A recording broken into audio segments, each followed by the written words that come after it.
sure that we have an opportunity to talk about the administration's priorities and how they were funded through that bill. So today we're going to have Secretary of Homeland Security John Kelly talk about what's in the bill to protect the country and keep our borders safe. Ironically, when the Secretary is done, he's got to get right to a meeting with the President to talk about the wall and the efforts that he's making to drive down immigration, legal border crossings. After he's done, Director of Management and Budget Mick Mulvaney will come up, talk about the overall status of the President's priorities in the funding bill, and then take your questions. So without further ado, Secretary of Homeland Security John Kelly.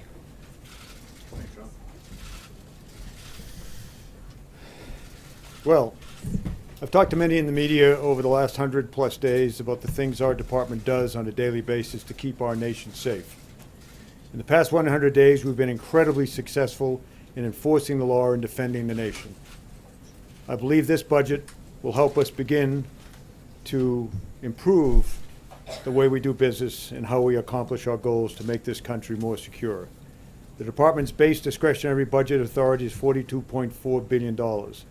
While we can never, in my opinion, invest too much in the security of our citizens and in our communities, we will be able to both sustain our critical security operations and make improvements that will make us all safer.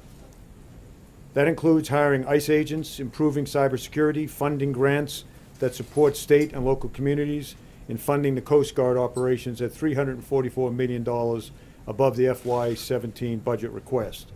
And as promised, the budget will secure our borders and enforce our immigration laws. Border security has three factors. You need people, you need technology, and you need infrastructure. This budget begins to provide all three. It will help us replace see-through steel wall along the southwest border. It will help us put more enforcement aircraft in the skies. It will help us to deploy more technology to stop illegal activity crossing our borders. It keeps us moving in the right direction to a more secure United States. We've accomplished so much with the resources we already have.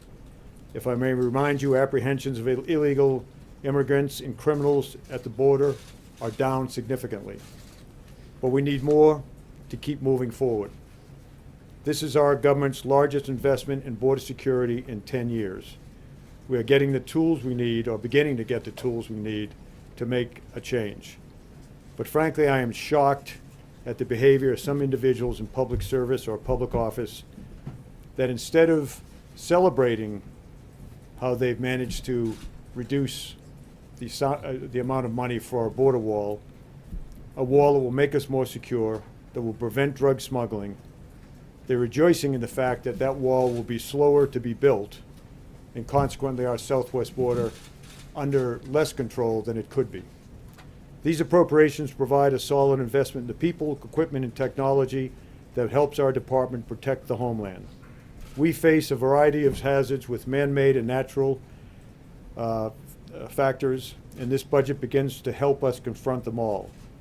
I would like to thank, as I always do, all of the men and women of DHS who take on this often thankless, often dangerous, and very, very difficult job, and they do it every day superbly. I am proud to lead them. Most Americans appreciate what they do and thank them every day. Most public officials also appreciate and defend them.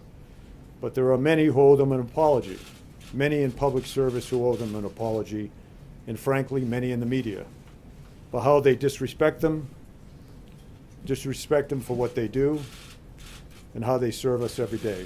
And with that, I would like to introduce the Director of OMB, Mick. All right, let's get the important things out of the way first. Thank you for being here. Sean said I can't do this, but today is my anniversary. So my wife is actually watching this for a change. Hey, Pam, I love you very much. It's my 19th anniversary. Good, we got that out of the way. And believe me, I wish I were home and not here, but as much as I enjoy you people. Well, when you can't be home for your anniversary, you do it. Just a hopeless romantic. Those of you who know me know that it's a miracle that I've been married to anybody for 19 years. So we're here today to talk about the bipartisan spending bill, okay? And I want to focus on that description first before we go into the details. A lot of folks have asked us over the course of the last 24, 48 hours, with Republicans in charge of the House and the Senate and the White House, why do we need a bipartisan spending bill? And one of the things I think is not being discussed as openly as it should is that this is one of those bills that requires 60 votes in the Senate. So it's not like the health care bill. We have to have at least 8 Democrats support this in the Senate, which is why we've been working with Democrats from the very beginning. Yes, we could have passed a Republican bill only out of the House, but it never would have passed out of the Senate, and then we would have been accused of not being able to function and run the government. So there's a very good reason that we've been working with Democrats on a bipartisan bill, and that is because we must. And until those rules change, that's the environment that we're going to continue to operate in.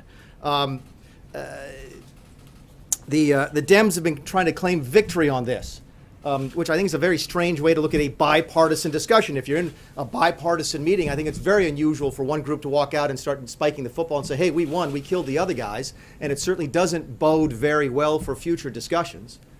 But since the Democrats have raised the issue and tried to cast this as Democrat victory, I think it's important today and only fair to show you what's really in the bill and how the president actually cut a tremendous deal for the American people.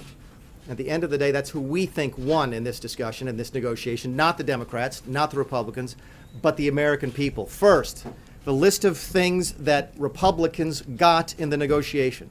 You've heard a bunch of different numbers about the top line defense number. I've heard as low as 10 or 12.5 billion dollars. The number is 21 billion. Okay? That is what the additional defense spending is, $21 billion. That's made up of 2 numbers. $15 billion in a standalone OCO, Overseas Contingency Operation account, and another $6 billion that is hardwired into the underlying DoD approps bill. Remember, this is an omnibus bill, which means it's made up of different appropriations bills. One of those bills that becomes part of the omnibus is the defense appropriations bill, and in that bill is $6 billion worth of OCO spending. So you take the 6 that's in the underlying bill, the 15 that was added as the supplemental, and that's how you arrive at the $21 billion. The $12.5 billion number is wrong. The $15 billion number is wrong. You could talk about a number as high as $25 billion if you wanted to compare it to FY 2016, but you could never go below $21 billion in that analysis, which is a full 2/3 of what we'd asked for in the beginning. I'm going to talk a little bit more later on about the DHS number, the $1.522 billion of additional spending, by the way. That's not all of the spending on border security. The total DHS number by the time we're finished will be north of $42 billion. Okay? The largest funding levels for border security in the last 10 years is what we'll have at the end of this process. That's where this negotiation has taken us, to the largest spending on border security in 10 years. We'll go over the details of that in a second. Miners' health, one of my favorites. So the Democrats walked out of the room and said they protected the miners' health. Okay? So did the president. The president is asking me since the day I got here for a way to fix the miners' health issue problems that they have in Appalachia. And we were simply waiting for the opportunity to give it as part of a bipartisan discussion so that we could get something in return. We mark this as one of our victories in this particular bill. Every single Second Amendment protection that we wanted and the Democrats wanted to get rid of is still in the bill. Every single pro-life protection that we wanted to keep in the bill and the Democrats wanted out is gone. Okay? And most importantly, and those of you in this room and the folks who take the time to watch this during the day, understand this and follow this business fairly closely. We broke parity. Okay? And for those of you who've been covering this area for a long time know what that means. It means in the past several years, ever since the spending caps came on, ever since the sequester went in, there was this unwritten deal on Capitol Hill, which is for every dollar of defense spending that the Republicans wanted, they had to give $1 worth of non-defense spending to the Democrats. That was the deal that President Obama was able to cut during his last years in office. We got $21 billion of new defense spending for less than $5 billion of non-defense spending. Okay? We didn't go dollar for dollar. We got $1 of spending and only gave 20 cents worth of non-defense discretionary. That's a tremendous development for this president and a huge win from a negotiating standpoint. Okay? Think about that for a second. We've gone from $1 to a dollar for just 20 cents. And plus, part of that $4.5 billion is stuff that we like. So the miners' health is included in that number. So even some of the stuff that we gave away, supposedly, to get the defense spending was stuff that we liked in the first place. What didn't the Democrats get? There's no Obamacare bailout money in this package. I've read that in the newspapers a couple different times. I've seen it on the news. Go find it for me. It is not there. What the Democrats are telling you about that is false.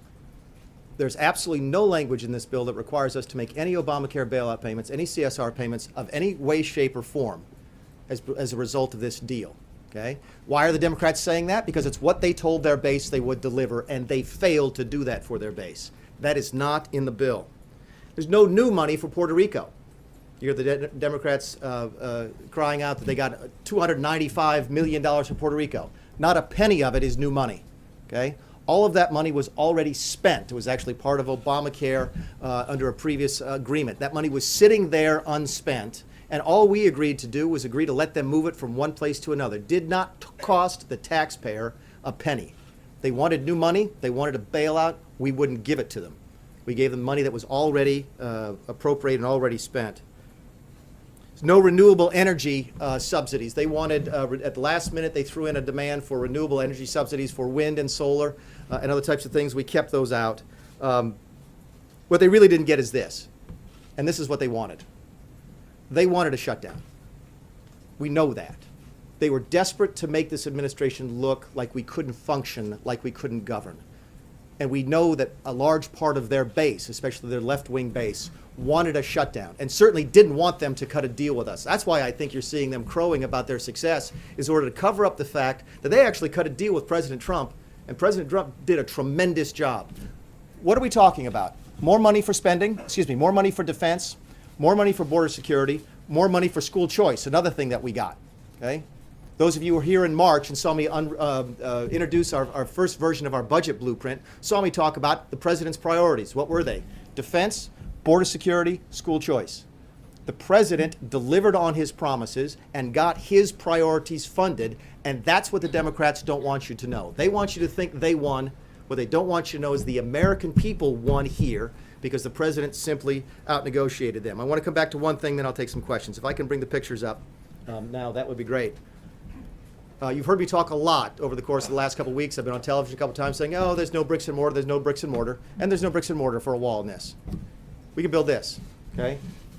And we're going to build this. There are several hundreds of millions of dollars for us to replace cyclone fencing with 20-foot high steel wall. There's several hundreds of millions of dollars in the bill for us. Can we bring up the other photo, please? If we have the other photo.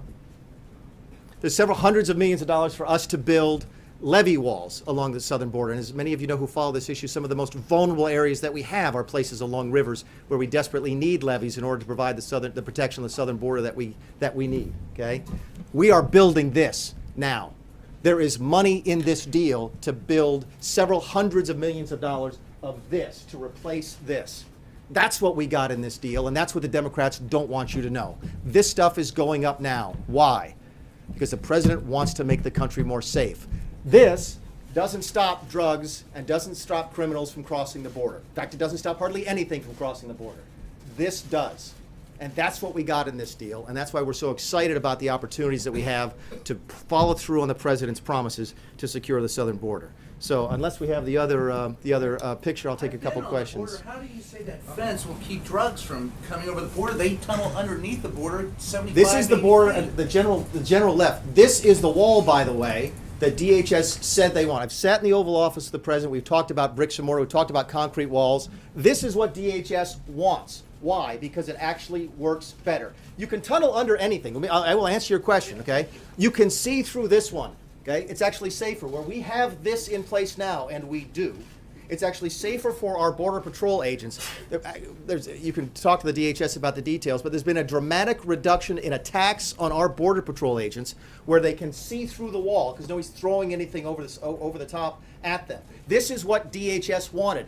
It's also half of the cost, so we can build twice as much of it. This is a huge win for border security. Nick, the president, as you know, tweeted out this morning that looking ahead to fiscal year 18, a shutdown may be just the thing that's needed to clean up this budget mess. Do you agree with him on that? Can you expand on that?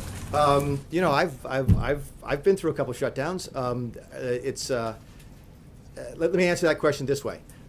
That's a good discussion to have in September. I think the president is frustrated with the fact that he negotiated in good faith with the Democrats and they went out to try and spike the football and make him look bad. And I get that frustration because I think it's a terrible posture for the Democrats to take. If we're sitting here trying to prove to people that Washington is going to be different, that we're going to change things, we can actually figure out a way to work with them, and they do that to this president, listen, I would have taken offense at that. So it doesn't surprise me at all that his frustrations were manifested in that way. We've got a lot to do between now and September. I don't anticipate a shutdown in September, but if negotiations, if the Democrats aren't going to behave any better than they have in the last couple of days, it may be inevitable. You want to follow up on that? How would a shutdown clean up the mess? Look, there's a lot. Sooner or later, we'll have to start doing something different. All right. I think I can make the argument, and I think I just did, that we've made something dramatically different here today by getting rid of parity, by going that dollar to dollar and getting to something new. Okay. That may help us change town a little bit. But if we get to September and it's still business as usual, business as usual, business as usual, nothing changes, and it takes a shutdown to change it, I have no problem with that. The gentleman in the back in the white in the red tie. Thank you, Mr. Director, and happy anniversary. Thank you very much. I'm sure my wife wife really enjoys spending it this way. So. Okay. A few weeks ago, Governor Graxas of Mexico, who is chairman of their Governors Association, said that the effort to get appropriations in the budget meant that the administration was giving up on having Mexico pay for the wall, as the president promised. And other Mexican politicians have repeated what Governor Graxas has said. What is your response to that? And I've taken that question before, so I'll give you the same answer, which is, look, we had an opportunity to move quicker than we expected. Okay? Because President Obama was not able to sign a full-term CR in October of last year, we actually got a bite at the 2017 apple. Think about that for a second. If President Obama had been able to pass a 12-month CR in October of 2016, we wouldn't even be here, because all of this would have been dealt with, and none of this would have been available, by the way. None of the additional spending for defense, the additional money for school choice, for the border, none of that would have been there because the President Obama never would have signed that. We got an unexpected second bite at the 2017 apple, and we were happy to get it in order to start things moving quicker. I've said before, my job is to spend the money. We're already working on ways to try and get Mexico to pay for it, but that's not my concern right now. I'm trying to get this thing built. Yes, sir. It looks like you have a wall there already. This is the stuff that is actually built already. So this is an example. That was the picture I was looking for. If anybody's watching this, is the picture of the levee wall. This is what it looks like when it's currently built. And that was, we don't have the other picture up there anymore, of the cyclone fencing. This will be replacing cyclone fencing. There's other pictures we have. Do you need a wall in all these places where you have existing fencing like this? Is that a good way to spend the government's money? I think securing the border is a good way to do it. There's certain places where technology will also help. We've got money for that in this.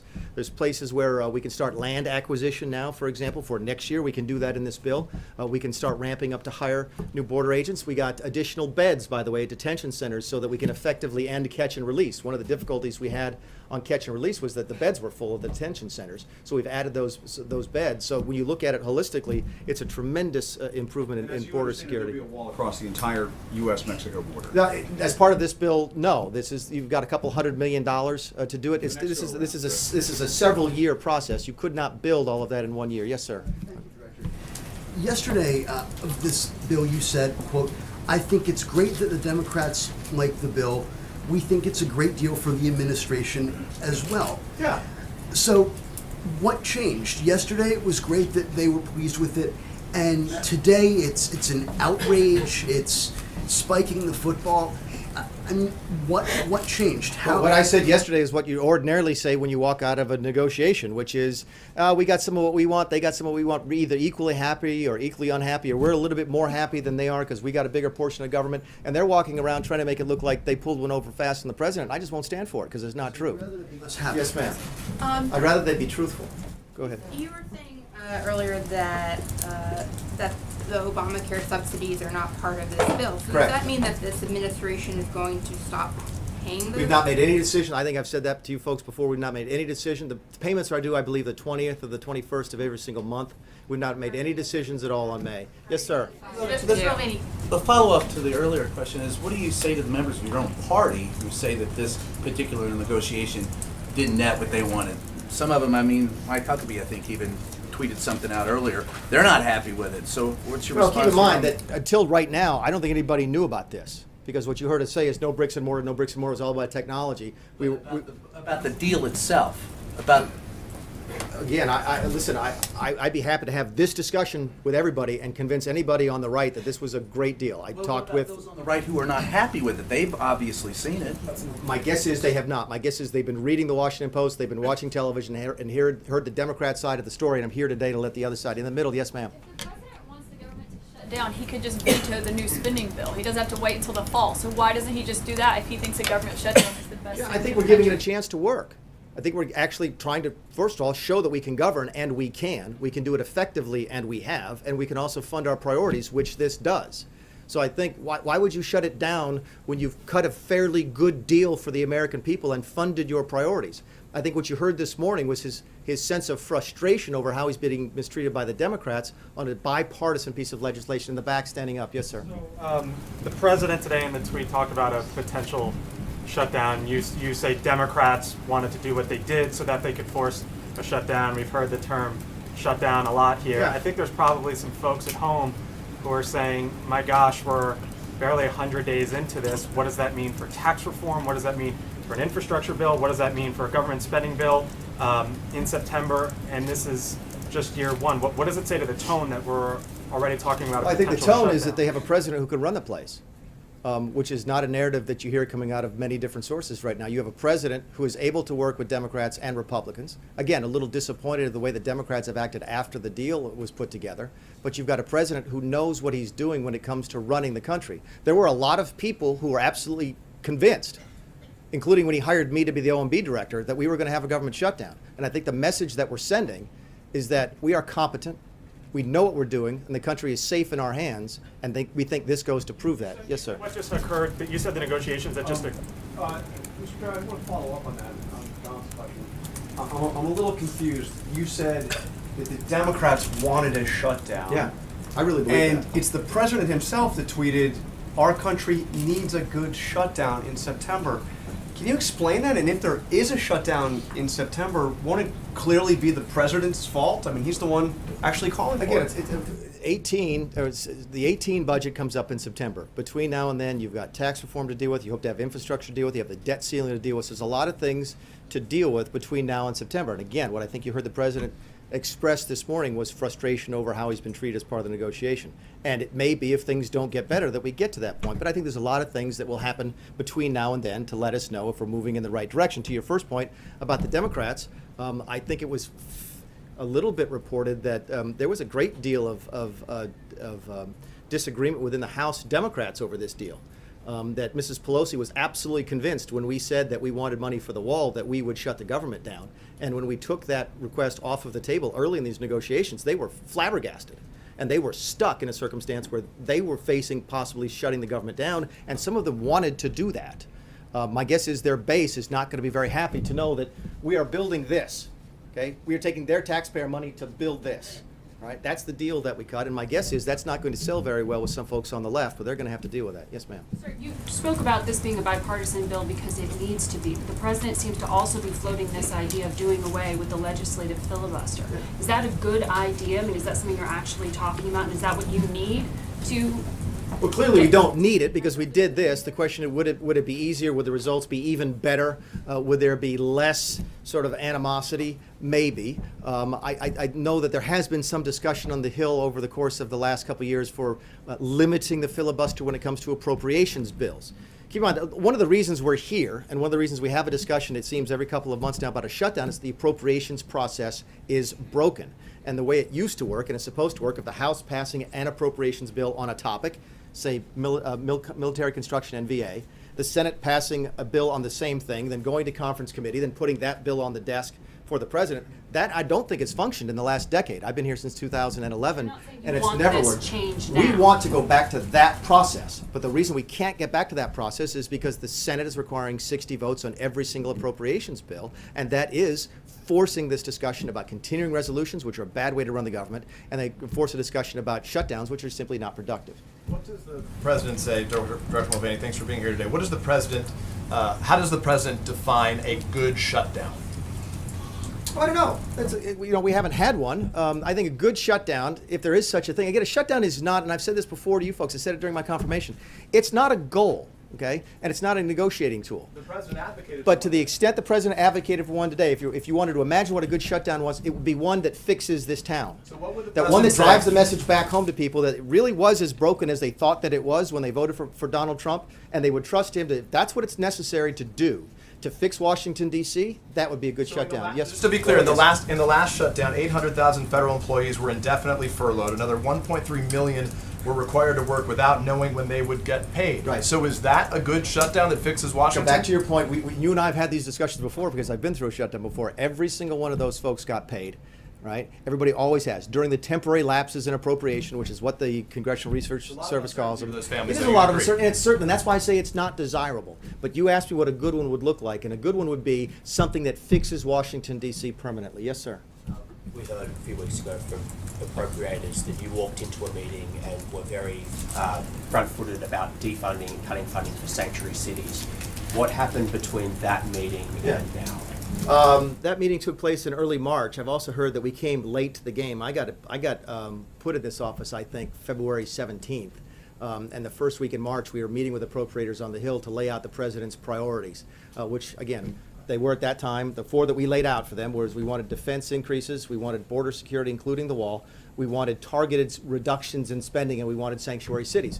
We had to give up on those last two as part of a negotiation, because that's what you do in a negotiation. We got, as part of that negotiation, something we didn't ask for in the first place. It wasn't on our first list, but something that is still important to the president, which is the school choice. So that is the nature of a back and forth in a negotiation. And again, for the reasons I laid out here today, I think we got a tremendous deal. In the middle, yes, sir. Thank you, Mr. Director. You said in your statement before you started taking questions that the president delivered on his promises and got his priorities funded. Yeah. Well, that's not true. You didn't get the border wall, no funding for the border wall. That's a replacement, no funding for a new wall along the U.S. southern border. Planned Parenthood. Let me ask you a question. Let me finish. I'll let you finish, but let me ask you a question. You're asking a series of questions. I'll stop you right there. When you heard about the deal yesterday, when you heard, I'd be happy to let you go if you let me answer your question. I won't jump to another person. I promise. You've seen me do this a couple times before.